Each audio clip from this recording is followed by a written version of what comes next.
예, 개혁신당이 주도권을 둘러싼 갈등으로 경랑에 휩싸였습니다. 네, 오늘 최고위에선 선거 지휘권을 놓고 파열음이 나면서 이낙연 공동대표가 퇴장하기도 했는데요. 네, 이번엔 국회 연결해 보겠습니다. 소재영 기자.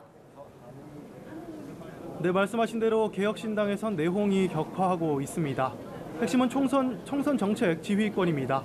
이준석 공동대표는 자신이 이를 행사해야 한다는 입장이지만 이낙연 대표는 총괄 선거대책위원장인 자신의 권한이라는 입장입니다. 이 갈등이 공식석상에서 첨예하게 불거진 것이 오늘 아침 열린 최고위원회 회의였습니다.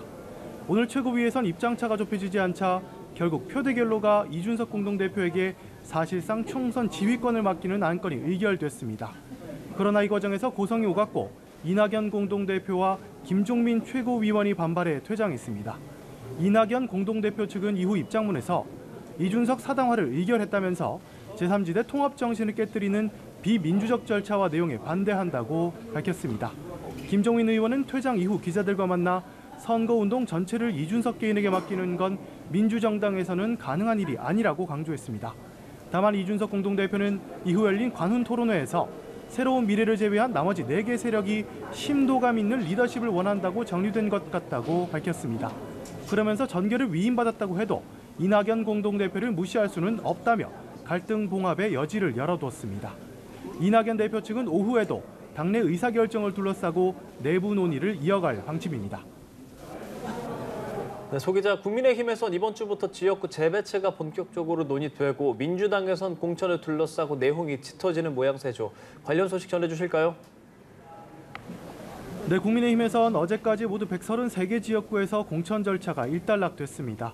86곳에선 단수 공천, 44곳에선 경선이, 3곳에선 우선 공천이 이루어졌습니다. 오늘부터는 나머지 지역에 대한 공천과 재배치, 다시 말해 쇄신 공천을 하면서도 탈락자들의 반발을 최소화할 숙제를 본격적으로 풀어야 하는 단계에 접어들었습니다. 장동혁 사무총장은 오늘 아침 기자들과 만나 오늘은 보류된 지역들을 모두 재논의할 예정이라고 했습니다.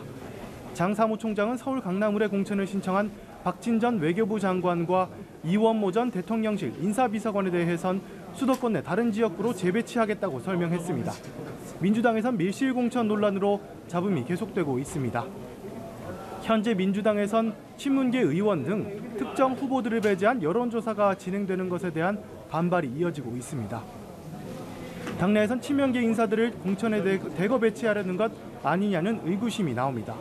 한편 민주당은 오늘부터 사흘간 1차 경선 지역구 23곳에서 경선에 착수합니다. 1차 경선 지역구는 서울 3곳, 경기 3곳, 인천 2곳이며 민주당의 텃밭인 광주와 전북도 포함됐습니다. 이번 경선에는 권리당원 투표와 일반 여론조사가 절반씩 반영되는데 경선 결과는 이틀 뒤인 21일 공개됩니다. 네, 오늘 2월 임시국회가 열리죠. 어떤 현안들이 논의되죠? 네, 총선을 50여일 앞두고 오늘 2월 임시국회가 막을 올립니다. 본회의는 오는 29일 예정돼 있는데 이날 각종 법안들이 처리될 걸로 보입니다. 처리할 사안들 산적합니다. 4월 총선을 앞두고 선거구 획정을 위한 공직선거법이 이번 회기에서 처리될 걸로 전망됩니다. 다만 여전히 시도별 의원 정수를 둘러싼 여야 간 이견이 큰 만큼 2월 국회에서도 통과되지 않을 가능성은 남아 있습니다. 이와 함께 쌍특검법 표결 문제 등을 둘러싸고 여야 간 공방도 치열하게 전개될 걸로 보입니다. 지금까지 국회에서 전해드렸습니다.